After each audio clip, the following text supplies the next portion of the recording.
Bonjour à tous et bienvenue sur cette vidéo dédiée à la cartographie dans Click.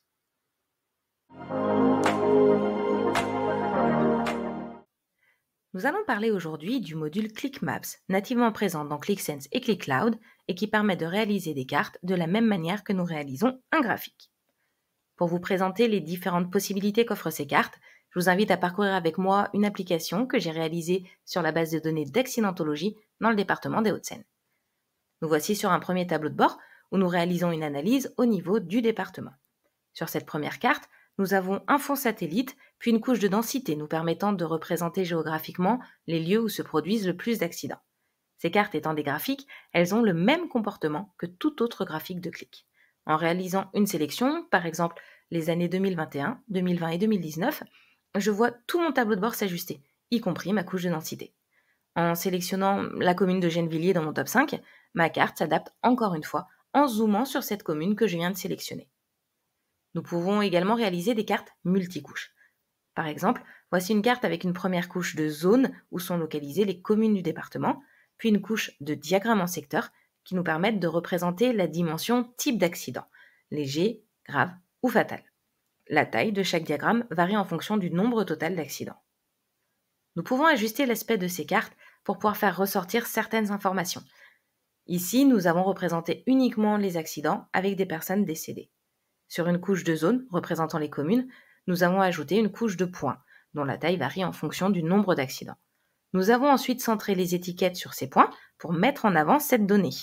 Nous pouvons voir facilement les communes dénombrant le plus d'accidents fatals. Passons maintenant sur un autre tableau de bord, celui dédié à l'analyse par commune. Nous avons réalisé un filtre où il nous faut sélectionner dans un premier temps au moins une commune pour voir s'afficher nos différents graphiques. En sélectionnant la ville de Clichy, ma carte zoome automatiquement sur cette zone que nous voyons ici délimitée. Nous apercevons également les différents points qui représentent à chaque fois un accident. Comme précédemment, si je sélectionne certaines années dans mon graphique d'évolution des accidents, ou une rue en particulier dans mon top 5 des rues les plus dangereuses, ma carte se met à jour en fonction de ces sélections. Je peux zoomer jusqu'à voir la localisation des accidents qui correspondent à la sélection que je viens de réaliser, et lorsque je passe ma souris sur l'un d'eux, je vois s'afficher une infobulle avec des informations complémentaires pour chaque point. Ce que je vous propose, c'est que nous passions à une partie tutoriel où je vais vous montrer pas à pas comment réaliser cette carte.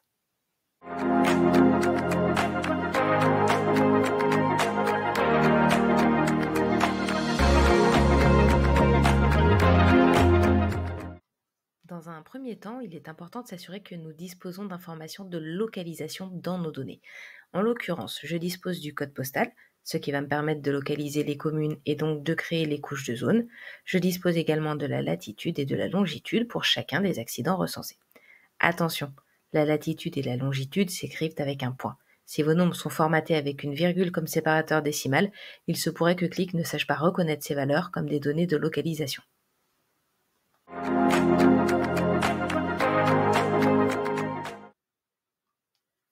Nous voici de retour sur notre tableau de bord bilan commune. Nous allons pouvoir ensemble recréer notre carte. Nous passons en mode éditer la feuille et nous allons dans le menu graphique sélectionner celui qui s'intitule carte pour le déposer sur notre feuille. Nous allons avoir accès maintenant aux options de ce graphique. Dans un premier temps, la partie paramètres, c'est là que nous allons pouvoir sélectionner le type de fond de carte que nous souhaitons. Nous avons aussi accès à d'autres options. Par exemple, nous allons passer la langue de la carte en local. Vu que nos données concernent un département français, nous pourrons voir les noms de rues ou de villes en français, ce qui est plus pratique pour l'analyse. On peut également changer l'unité de mesure de notre carte ou déterminer la méthode de sélection par défaut. Dans la partie aspect, nous retrouvons les rubriques habituelles. Général pour les titres et les sous-titres, les options de légende, les options de présentation.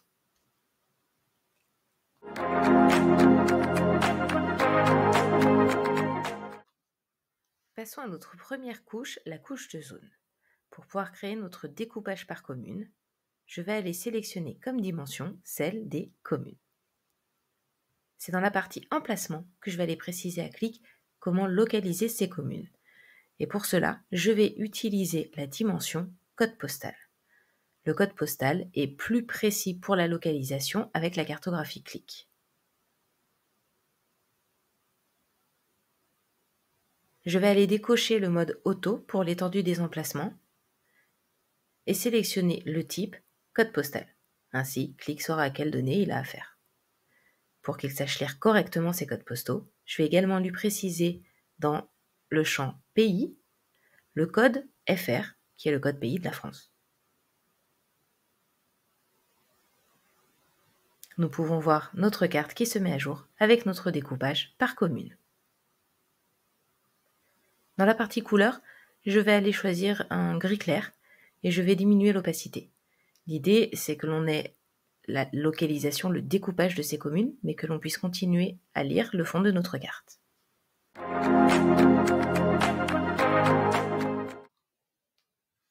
Nous allons maintenant passer à notre deuxième couche, la couche de densité. Alors, pour la créer, je vais utiliser comme donnée l'identifiant unique de chaque accident. Au niveau de l'emplacement, je vais aller utiliser mes champs de latitude et de longitude que l'on évoquait tout à l'heure. C'est ce qui va permettre à Click de localiser chacun des accidents sur la carte. Voilà, déjà le résultat, cette couche est créée en fonction des données qu'on vient de communiquer. Nous allons apporter quelques modifications visuelles. Nous allons diminuer le rayon d'influence à 3 pixels. Le fait de rester en pixels, c'est ce qui permet au moment où l'on zoome que la couche de densité s'adapte et que nos différentes zones ne prennent pas la totalité de l'écran. On peut également modifier les couleurs pour rester sur quelque chose qui va un petit peu plus du orange au rouge plutôt que du bleu au rouge. En fait, le bleu nous donne plutôt une impression de zone où il n'y a pas d'accident, alors que là, ce qu'on souhaite, c'est vraiment faire ressortir les zones où il y en a le plus par ce fond rouge que l'on aura dessous. On peut même également choisir au niveau du dégradé le nombre de limites que l'on va avoir dedans. Et on diminue un petit peu la densité pour garder la lisibilité de notre fond de carte avec les noms de rues. On a une carte qui ressemble un petit peu plus à ce que nous avions tout à l'heure. Dans la partie options, nous allons pouvoir aller changer le nombre d'objets maximum visibles. Ça va nous permettre de pouvoir représenter un petit peu plus d'accidents en même temps sur notre carte.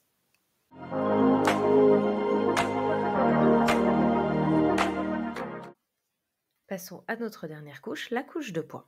Ici, nous allons reprendre notre dimension d'identifiant des accidents et de nouveau repréciser à Click notre latitude et notre longitude pour qu'il puisse localiser chaque accident. On voit un résultat différent par rapport à la couche de densité. On voit vraiment tous nos points qui apparaissent sur la carte. On va ajuster un petit peu la taille. Alors, je prends la mesure en nombre d'accidents, comme ça, il y en a un par point. Et puis, je vais aller diminuer la plage de taille des bulles, puisqu'on sera localisé sur une commune à chaque fois. Donc, on diminue cette taille des bulles pour éviter que cela prenne la totalité de l'écran lorsque l'on zoome. Au niveau de la couleur, on va rester sur quelque chose de rouge, comme le reste des autres couches, et diminuer un petit peu l'opacité pour que ce soit trop bloquant sur les informations, encore une fois, du fond de carte.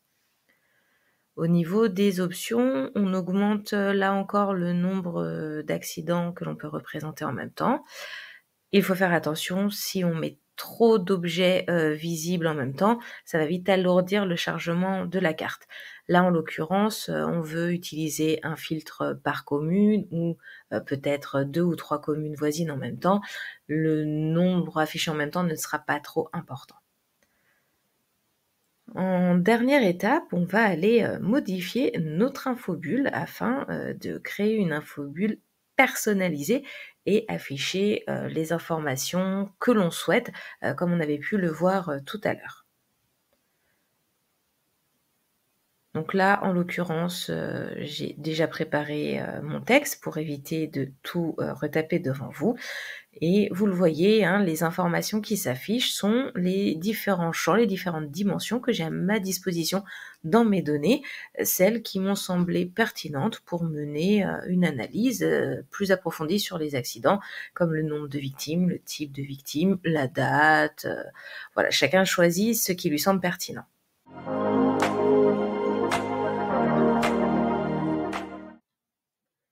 Et voilà, notre carte est terminée. Nous avons reproduit cette visualisation géographique de l'analyse par commune des données d'accidentologie dans le département des Hauts-de-Seine.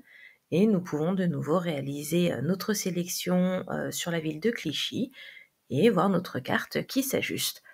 Si nous réalisons des sélections comme la dernière fois, nos données se filtrent en fonction de ces sélections et nous pouvons de nouveau zoomer et voir notre infobulle qui s'affiche.